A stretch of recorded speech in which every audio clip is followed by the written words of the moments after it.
Halo Nakama Squad, kembali lagi bersama Nakama Aquatic. Baru-baru ini ada sebuah berita di mana seorang penghobi ikan predator secara sukarela menyerahkan 20 ekor ikan peliharaannya ke dinas terkait untuk dimusnahkan. Berita ini lantas membawa banyak respon. Apalagi dari para penghobi ikan hias khususnya yang memelihara ikan predator. Pada artikel yang kami unggah di tanggal 3 Agustus, respon beragam disampaikan oleh para penghobi yang meninggalkan komentarnya. Pelepasan ikan invasif dipertegas, sedangkan perusahaan XXX yang melepaskan limbah sesuka hatinya kok nggak ditindak? Tulis akun bernama hifu.indo. Para penghobi jelas nggak rela ikan kesayangannya disita gitu aja. Namun pihak terkait seperti Dinas Perikanan juga punya alasan kuat untuk menindak tegas. Pasalnya banyak jenis ikan yang sekarang dijual di pasaran ternyata dilarang di Indonesia. Daerah Istimewa Yogyakarta juga memberi sikap larangan bagi para penghobi ikan hias di sana. Bukan nggak mungkin, ada kota dan daerah lain yang kelak memiliki sikap yang sama. Artinya hobi ikan hias predator kembali bisa terganggu pasca peristiwa ikan arapaima di Sungai Berantas pada 2018 lalu. Larangan apakah yang mereka sampaikan? Apakah larangan ini bakal merugikan para penghobi ikan hias predator? Yuk kita telusuri kasus terhangat ini dengan menonton videonya sampai habis ya. Sikap tegas Pemkot Yogyakarta terhadap ikan predator. Pemerintah Yogyakarta pada bulan lalu memberikan sebuah anjuran bagi para penghobi ikan predator di sana untuk gak melepas ikannya ke sungai lokal. Yogyakarta selain dikenal sebagai kota wisata dan kota pelajar juga dikenal sebagai kotanya ikan hias, khususnya ikan predator. Jogja mempunyai budaya ikan hias yang besar. Gak cuma di Jogja aja, ada beberapa kota satelit di sekeliling seperti Sleman, Bantul, Gunung Kidul, Magelang, dan Temanggung yang juga ramai penghobinya. FYI, Temanggung adalah kota dari Fajar Arif, penghobi cana yang namanya semakin harum karena prestasinya sebagai seorang keepers. Dari kota-kota tersebut mungkin kamu tahu kalau banyak penghobi cana yang lama-lama bisa membudidayakan jenis-jenis cana asal luar negeri. Bukan rahasia lagi kalau banyak pedagang cana yang ditanya dari manakah mereka belanja, pasti bakal bilang dari Jogja. Keadaan kota yang syahdu dan kelilingi pegunungan membuat Jogja menjadi daerah yang sangat potensial untuk membudidayakan ikan. Apalagi air di sana juga masih jauh lebih bagus ketimbang di kota-kota besar lainnya. Bertumbuhnya industri ikan hias di Jogja dengan banyaknya keepers yang lama-lama berubah jadi breeder memang bagus. Para breeder cana di Jogja mayoritas memasarkan ikan-ikannya ke luar kota, seperti ke Surabaya, Semarang, Jakarta, Tangerang, dan banyak lagi. Walau begitu, dengan semakin bertambahnya populasi para breeder yang secara langsung bisa menghasilkan ikan-ikan cana dalam jumlah yang banyak, membuat perlindungan terhadap ekosistem lokal bisa sangat terancam. Tapi perlu digarisbawahi jika hal ini memerlukan peran oknum gak bertanggung jawab untuk menjadi tersangkanya. Sampai saat ini belum ada ikan cana asal luar negeri berjenis apapun yang ditemukan di sungai lokal. Berarti para penghobi cana jelas punya kesadaran serta tanggung jawab untuk tetap menjalankan hobinya, sembari juga menjaga ekosistem air tawar setempat. Yang merepotkan adalah mayoritas ikan asing yang lepas di sungai-sungai Jogja kebanyakan adalah ikan-ikan yang umum dipelihara oleh penghobi awam. Dengan ikan sapu-sapu menjadi spesies yang paling mendominasi. Kabid Perikanan dan Perhewanan Dinas Pertanian dan Pangan Kota Yogyakarta, Sri Panggarti mengatakan jika pihaknya masih sering melihat warga yang membuang ikan hias ke sungai dengan beragam alasan. Alasan yang paling sering jadikan motivasi oknum penghobi ini adalah ikan yang sudah kebesaran sehingga nggak muat lagi di akuarium, nggak punya waktu lagi untuk mengurus ikan karena kesibukan, dan banyak lagi. Hal ini membuat Bu Sri merasa geram. Pasalnya, melihara ikan perlu sebuah komitmen besar karena ikan adalah makhluk hidup yang menjadi tanggung jawab si penghobi. Kalau sudah memelihara, harusnya komitmen. Ketika ikan hiasnya sakit, ya harus diobati sampai sembuh. Konsekuensinya seperti itu. Jangan terus karena sakit atau bosan harus dilepas. Ujarnya dilansir dari Tribun Jogja. Menurut beliau, ikan-ikan asal luar negeri yang dipelihara para penghobi nggak seharusnya bisa beranak pinak di Yogyakarta. Soalnya populasinya mengancam banyak ikan endemik macam wader, nilem, dan lain-lain.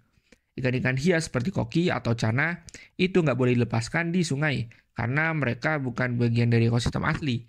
Ikan hias itu kan banyaknya dari luar negeri, asalnya bukan di situ, ungkap Bu Panggarti. Sebegitu prihatinnya Bu Panggarti, emangnya separah apa sih peredaran ikan predator invasif di sungai-sungai Jogja? Ada ikan predator apa di sungai-sungai Jogja? Pada tahun 2021 lalu, berita menghebohkan datang dari Yogyakarta. Sejumlah pemancing mendapatkan ikan predator galak yang berasal dari luar negeri dan gak seharusnya hidup di Indonesia. Ikan predator ini gak cuma ganas, tapi juga bisa tumbuh sangat besar, mungkin setara sama tinggi manusia dewasa. Dilansir dari artikel milik Kumparan, di bulan Februari 2021, para pemancing itu bukannya dapat ikan wader, tapi malah dapat ikan aligator gar. Kemarin aku di Kali Bedok juga dapat ikan aligator. kata salah seorang penghobi pancing di Yogyakarta, Muhammad Iksan Budi pada Kumparan. Disinyalir ikan-ikan aligator gar ini dilepas karena sengaja dilepas oleh para penghobi yang memeliharanya. Berita soal ikan aligator gar ini menjadi pembicaraan yang banyak di forum pemancing pada kala itu. Soalnya walau ikan ini udah biasa ditemuin di pasaran, tapi pas mancing terus dapat ikan aligator ya pasti bikin para pemancing jadi keheranan juga. Jenis ikan lain yang sering bikin sebel para pemancing adalah ikan red devil, jenis siklit invasif yang gak cuma meneror perairan Jogja, tapi juga seluruh Indonesia. Wes nganggo lumut alus ro kasar, tetep wae red devil sek mangan.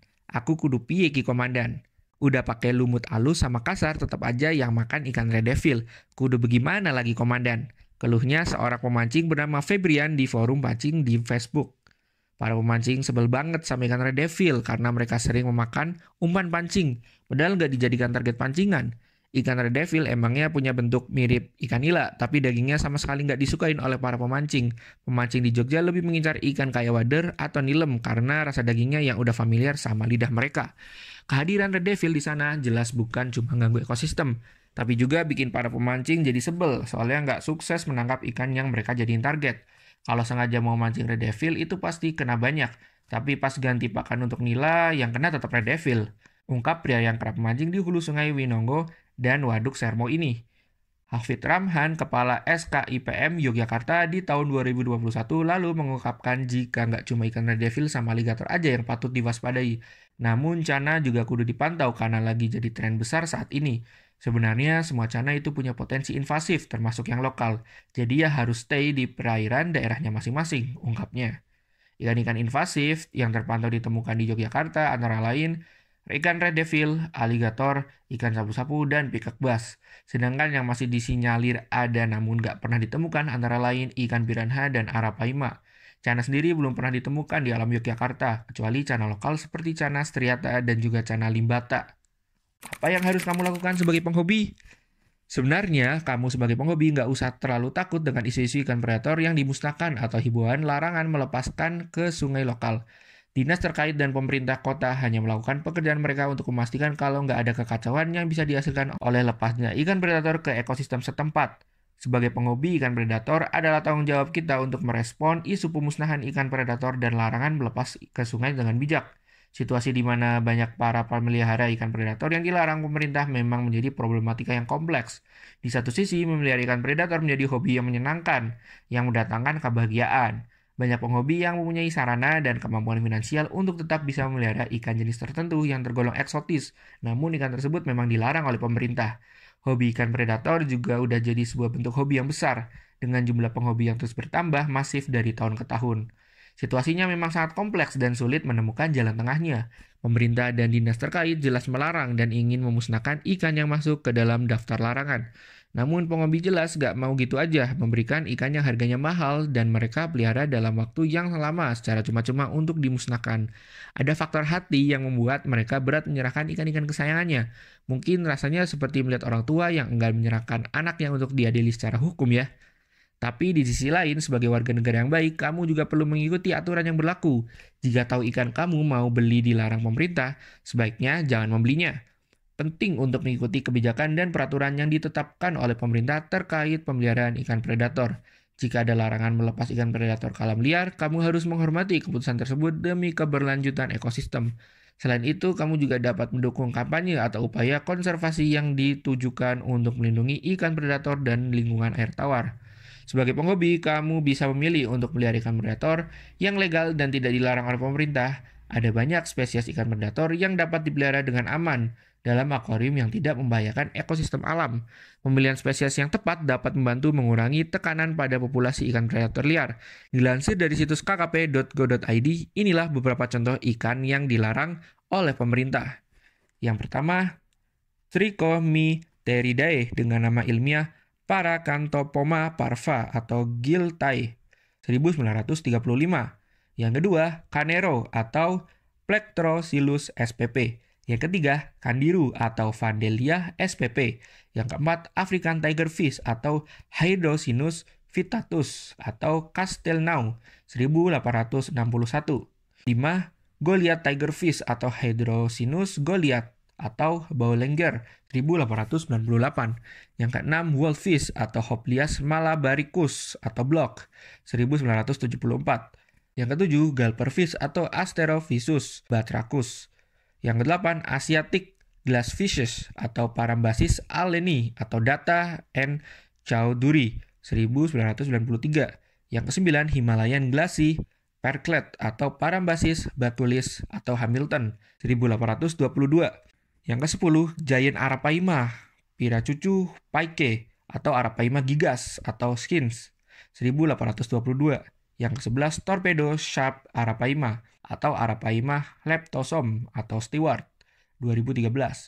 Yang ke-12, Northern Snakehead, Ocellated Snakehead, Amur Snakehead atau Cana Argus atau Cantor 1842. Yang ke-13, Bull's Eye Snakehead, Giant Snakehead, Great Snakehead, Indian Snakehead atau Cana Marulius atau Hamilton 1822. Yang ke-14, Longjaw Tetra atau Brahmocarax bransfordi atau Gill 1877. Yang ke-15, Midas cichlid atau Amphilophus citrinellus atau Günther 1864. Kalau gitu, apakah kamu nggak bisa melihara ikan-ikan ini? Kalau dibilang bisa, ya bisa. Namun ada risiko besar yang harus siap kamu tanggung. Ikanmu bisa disita oleh dinas terkait karena masuk ke dalam daftar larangan.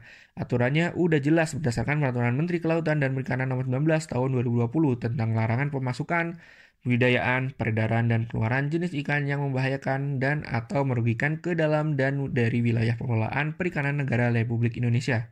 Karena itu mending pelihara yang legal-legal aja. Dengan itu kamu nggak akan rugi, nggak akan diresein, dan nggak akan dibikin sedih sama aturan yang berlaku. Kesimpulannya, sebagai penghobi ikan predator, kamu memiliki peran penting dalam menjaga keseimbangan antara hobi kamu dan konservasi lingkungan. Dengan mengambil langkah-langkah edukatif bijaksana dalam memilih spesies ikan, mengikuti aturan, mendukung budidaya terkendali, dan berkolaborasi dengan berbagai pihak, kamu bisa berkontribusi positif terhadap pelestarian ikan predator dan keberlanjutan ekosistem air tawar. Dalam hal ini, kesadaran dan tindakan pribadi adalah kunci untuk menjaga hobi kamu tetap bermakna tanpa merugikan lingkungan.